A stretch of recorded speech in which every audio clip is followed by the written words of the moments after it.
itu. Ternyata dari kantornya Pak Egy Sujana. Dan malam ini beliau juga mengakui bahwa beliau adalah pengacaranya Pak Udar, mantan Kadis Perhubungan DKI. Terus masalahnya apa? Sebentar Pak Egy. Nah, pengacara inilah yang dari sejak awal meminta-minta Pak Jokowi supaya diperiksa. Sekedar informasi, mudah-mudahan Pak Egy tahu, walaupun kami kaget, ternyata Pak Egy ini tim dari Prabowo Hatta. Itu luar biasa. Pantasan kencang benar mintanya. Nah, dari 40 kualifikasi sekarang apa nanti aja Bang? Sebentar, gantian dulu Pak Egy.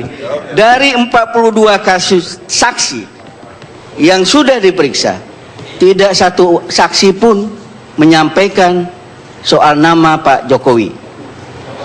Kemudian Jaksa Agung sudah menyampaikan bahwa tidak ada kaitan dengan Pak Jokowi. Sehingga adalah juga surat yang seakan-akan Pak Jokowi meminta supaya dilakukan penundaan pemeriksaan. Sekarang canggih benar Pak Karni. Saya tadinya berpikir ada suratnya ini. Rupanya dipoto kemudian ditaruh di tweet. Sehingga kami tidak bisa dapat aslinya. Tapi yang membuat ternyata kurang canggih. Ada jeda-jeda tweetnya dia. Ada jejak-jejak. Dan kami juga kemarin sudah laporkan itu yang patut diduga. Kalau Pak Karni ngajarin bahasa hukumnya, patut diduga, yang bernama saudara Edgar Jonathan S. Ini sekaligus juga mengkanter, paling tidak mengklarifikasi apa yang selama ini suka disampaikan oleh Pak Fadlizon, bahwa kalau ada hal-hal yang mendirikan pasangan Pak Jokowi JK itu dari kami. Mudah-mudahan ini benar. Ternyata Edgar Jonathan S. ini Ketua Tidar Jakarta Selatan. Kita tahu Tidar ini underbow dari Gerindra. Jadi inilah fakta-fakta yang kami sampaikan. Bagaimana pengungkapan ini tergantung pihak kepolisian. Dalam posisi inilah pada pertemuan dengan Kabareskrim 2 hari yang lalu kami sampaikan Polri harus berbuat, bahwa sekarang ini terjadi terhadap pasangan Pak Jokowi Yusuf Kala, tidak menutup kemungkinan juga terjadi kepada pasangan Pak Prabowo Pak Hatta. Jadi harus sama-sama diungkap. Saya senang tadi saya di radio, di mobil mendengar radio, bahwa sudah ada juga pengacaranya Edgar ini yang melaporkan ke Mabes Polri. Bagus, dia keluar kandang. Tentu bisa didalami oleh pihak kepolisian. Kita lihat nanti hasilnya seperti apa. Nah, ketiga, Pak Karni, kami ingin menyampaikan bahwa 7 tahun Pak Joko Widodo ini jadi wali kota Solo, satu pun aparaturnya tidak pernah ada yang menjadi tersangka. Anggaran Solo, Kota Madya Solo, dari sejak beliau jadi wali kota 275 miliar, sampai terakhir dia tinggalkan Kota Solo, Kota Madya Solo, itu sekitar 700 miliar. Tidak pernah ada menjadi tersangka. Bahwa kemudian ada di Jakarta, inilah yang harus diusut. Inilah yang harus diusut. Kalau memang Pak Jokowi mau main-main, tidak ada itu tender-tender. Jadi sebenarnya yang ingin kami tegaskan dalam kesempatan malam hari ini Pak Karni, bahwa Pak Jokowi ini sudah teruji memimpin orang. Dari mulai Kota Madya sampai provinsi.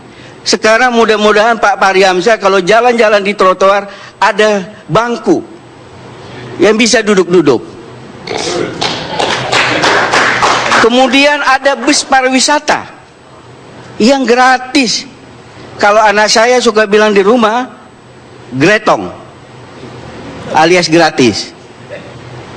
Dia lintas. Nah, tadi pagi saya juga nonton TV, disampaikan bahwa Transjakarta ini sudah beroperasi malam hari. Jadi yang dibutuhkan oleh rakyat sekarang adalah calon pemimpin yang memang sudah teruji memimpin rakyat. Berbeda memimpin rakyat dengan memimpin pasukan, Pak Ali. Kalau pasukan siap gerak. Kalau rakyat bisa dia melawan kalau seandainya pimpinannya tidak benar. Jadi kami terima kasih dan kita serahkan semuanya kepada proses penegakan hukum.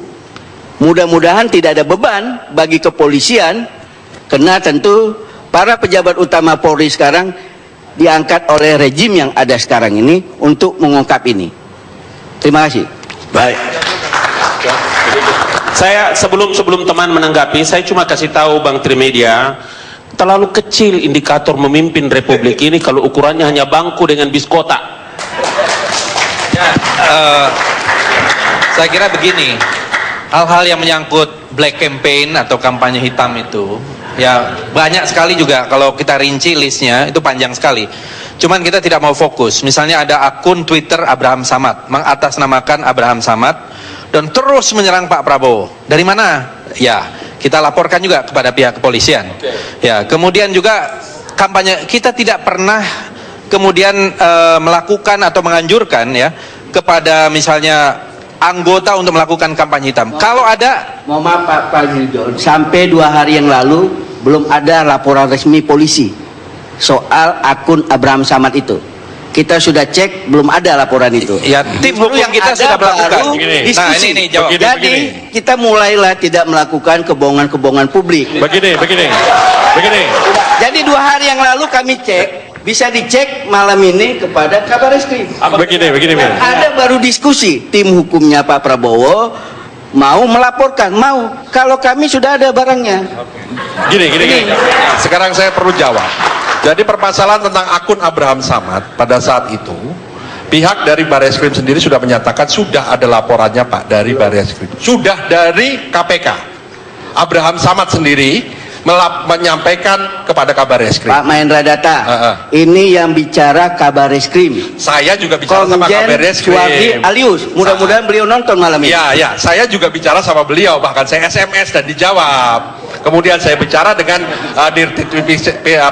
Direktur Tindak Pidana Ekonomi Khusus. Kemudian tadi perkara itu karena sudah diungkap, jadi perkara akun tersebut kita serahkan pada penegakan hukum.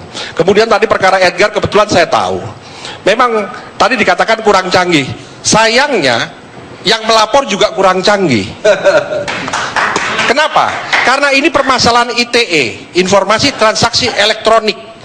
Di mana yang utama adalah scientific evidence.